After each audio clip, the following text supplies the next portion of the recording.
Just another routine mission. Why do they always say that before a mission? Of course it's routine. You haven't done anything yet. It's everything that happens along the way. The choices you make, the paths you choose, that turn the routine into anything but.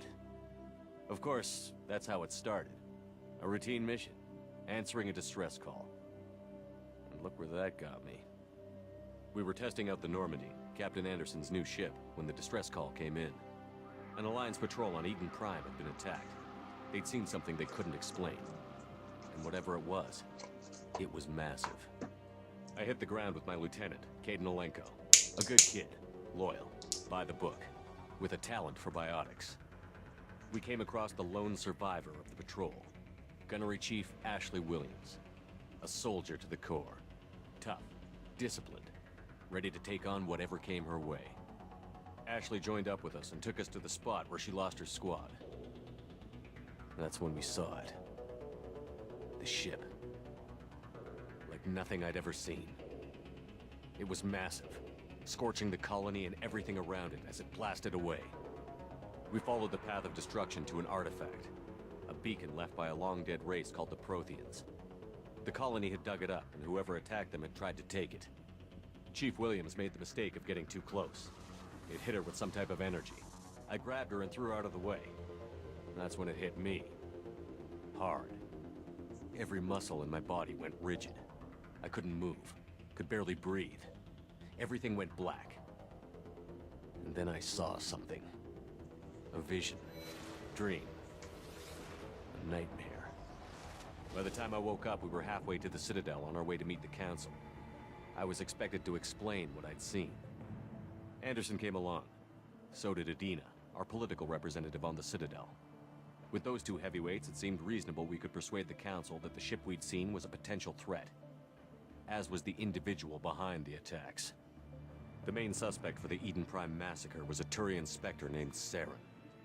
He'd been seen by one of the survivors from the colony at Eden Prime, and there was some evidence to suggest that the ship was connected to Saren. But even Adina's pointed accusations weren't enough to convince the Council. They just couldn't believe one of their chosen elite Spectres could be guilty of something like that.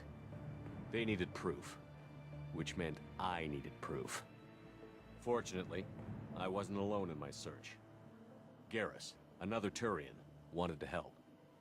A top agent for Citadel Security. Despite orders from his superiors that he shouldn't get involved, he told me he was suspicious of Saren, and he had some useful leads. More importantly, he was willing to share them. That led me to Rex, the biggest, nastiest-looking Krogan bounty hunter I'd ever seen. He turned out to be more than just a brute. It was his intel that led to a fugitive with incriminating evidence on Saren. The fugitive turned out to be an energetic little Quarian named Tali. A tech expert with a knack for hacking, she'd procured some information on Saren. Evidence that proved Saren was dirty. Tali's evidence proved that Saren was responsible for the massacre on Eden Prime, and that the immense warship we'd spotted was in fact Saren's flagship. But it went much further.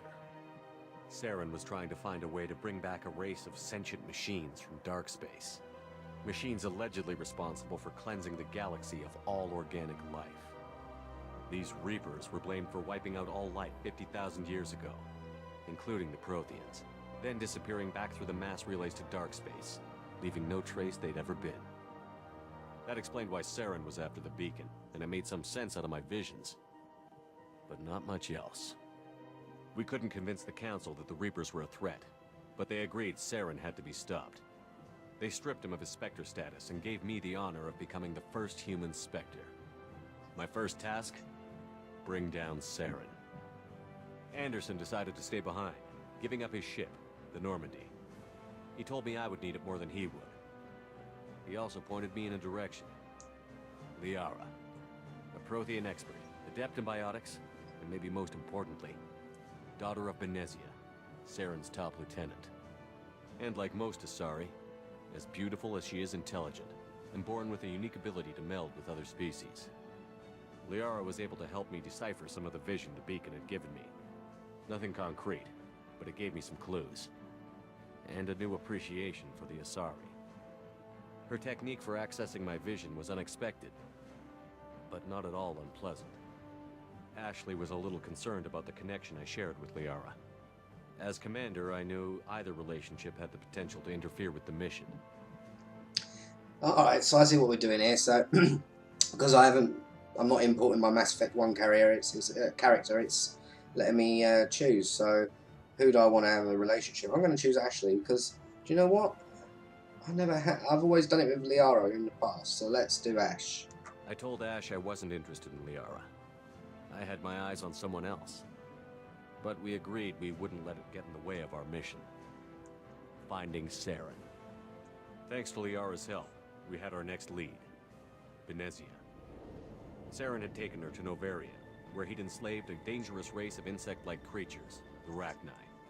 He ordered Benezia to use the same technique Liara had used on me to extract information from the Rachni Queen. The Queen's drones were everywhere, and they weren't happy. We had to fight through hundreds of them to get to Benezia. By the time we arrived, Saren was gone. With the information. I tried to reason with Benezia, but Saren had indoctrinated her. He had somehow acquired the ability to control people's actions and wills. Benezia wouldn't surrender, and Liara was forced to watch her mother die in her arms. And I was left with an angry, dangerous Rachni Queen to deal with. She claimed her drones would do no harm if I released her. But the Rachni had terrorized the galaxy before. And we're going to choose Save the Queen? I couldn't do it.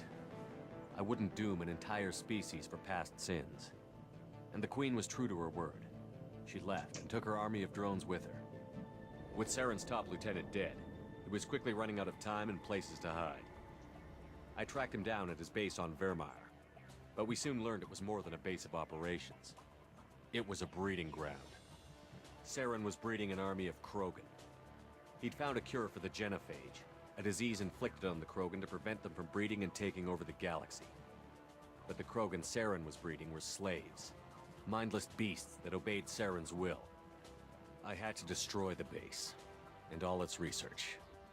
Rex disagreed. Violently. Rex wanted the genophage cure for his people. I tried to convince him to help me destroy it, that these Krogan weren't real. But he wouldn't back down. We're going to save Rex. Fortunately, Rex is smarter than he looks. He realized this wasn't the way to help his people, and that Saren was the real threat. When we finally got to the center of the base, I realized just how close Saren was to completing his plan. He was already in communication with the Reapers. Sovereign, Saren's flagship we'd all assumed was just a ship, was a Reaper. It spoke to me, threatened me. I could feel the menace it had for every living thing. It wanted me dead. It wanted us all dead. And I knew it was capable of doing just that. What I couldn't understand was why Saren would help it. But there was no time to think about it. Sovereign knew where we were. We had to destroy the base and get the hell out. I split up my team in 2 squads, sending Ash with one and Kaidan with the other as a distraction. We had a nuke, and we planned to use it. Before we could detonate the bomb, Saren showed up. We fought. I stalled him to make time for my team. And in talking to him, I realized the truth. It wasn't Saren who was indoctrinating everyone. It was Sovereign. The Reaper. And Saren was in deeper than all of them. He tried to convince me he was still in control. Said he found a way to reduce the Reaper's influence, but he was kidding himself. Or believing the lies Sovereign was telling him. Before I could convince him to stop, he ran, leaving me just seconds to extract my squad mates. I tried, but I wasn't fast enough. I could only save one of them. We're going to save Ashley because obviously we've had a, what I said, romantic interest with her, so don't worry about Kaidan. I didn't like Kaidan anyway. Kaidan was a good man and a great soldier, but I had to choose, and I chose Ash. That was the last time Saren would slip away from me. I knew then, the next time we met, one of us would die. With my team mostly intact, we chased Saren and his army to Ilos, a long-lost planet that had once belonged to the Protheans. As we prepared for what we knew would be a desperate fight, I spoke to my crew. We were just one ship, against Saren's growing army. I assured them all that despite the odds, we could defeat him. But Ash saw through my words. She knew I was hurting after Kaidan's death. She could sense my doubts. We both knew this mission could be our last. Until that moment, we'd put our feelings aside for the sake of that mission. But why wait? We gave in to each other, and it was perfect. While it lasted. We arrived on Ilos, close behind Saren. Once on the planet, we discovered a Prothean databank that helped me put the final pieces of my vision together. The Reapers had come 50,000 years ago, and every 50,000 years before that, each time purging the galaxy of life. The Protheans had fought and died, like every species before them. But a few survived long enough to leave a parting gift. The Protheans had discovered that the Citadel was the key to controlling the mass relays. By sabotaging the Citadel, they found a way to close the relays to dark space, slowing the Reapers' return, giving us the time we needed to find a solution to stop the Reapers once and for all. Saren knew this. He was leading his army to take control of the Citadel and re-establish the relays to dark space, bringing the waiting Reapers here to destroy us all. We followed him to the Citadel. It was intact, but heavily damaged. He had caught the Council fleets by surprise, and they were only now regrouping. And with Sovereign as his flagship, there was little hope the fleets could counterattack with enough strength to take back the Citadel. But Saren was done running, and I was done chasing him. As the Alliance and Citadel fleets battled Saren's army outside, I cornered the Turian bastard in the Citadel tower and confronted him. He died believing that the Reapers would save him. As I fought to regain control of the Citadel, the Council's flagship, the Destiny Ascension, fell under attack. Despite Saren's death, Sovereign and Saren's army continued to fight. The Council was aboard the Destiny Ascension, and they were requesting assistance. But I knew in order to help them, I would have to put our human Alliance fleet in jeopardy. Yep, we're going to save the Council as we're good guys. The Council had to be saved. They represented the hearts and minds of the galactic community. Without them, the fleets would be in disarray.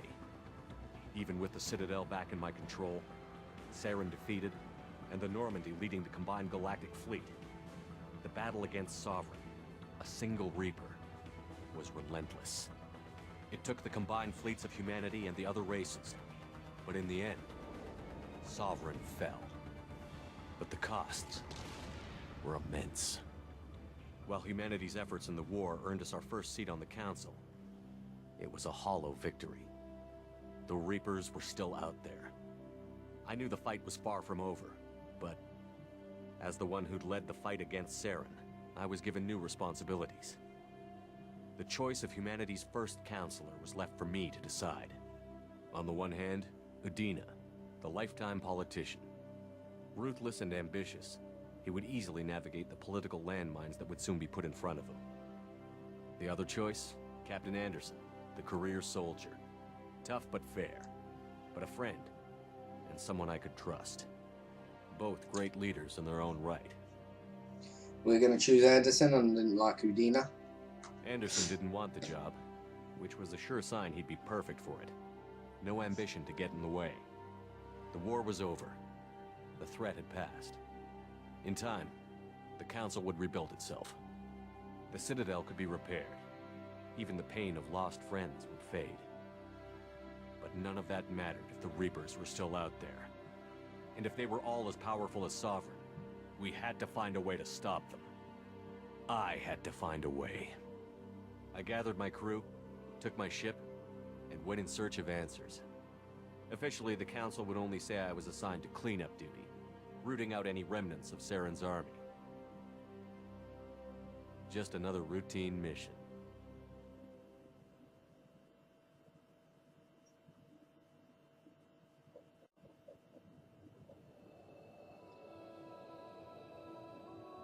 Well, that was a completely new bit that I've never experienced before previously. But then again, I assume that's because I played Mass Effect 1. Now they actually do like a comic book intro to the game. So you can choose the choices which you would have played in Mass Effect 1, which is really good. So I'm happy about that. Made my choices as if I actually played Mass Effect 1. And we're going to go ahead with them. So can't wait. Cannot wait to get into this.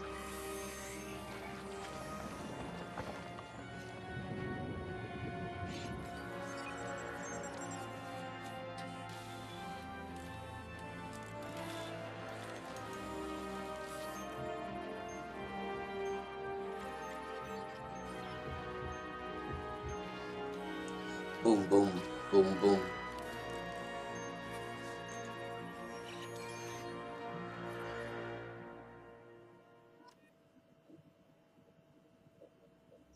Now, as always, guys, I am playing on the PS3 version of the game. I have played on the Xbox, of course, but I'm PlayStation for the win. You know, it's always PlayStation for me. So here we're going to get to actually choose the name and everything. We're just going to keep it as the default, and we're going to do the quick start mail. No, we're going to do the custom mail, but do the default appearance. And we're going to choose the Vanguard because we love the Vanguard. And we're going to be Earthborn. And we're going to do War Hero. Yeah, War Hero. And there we go.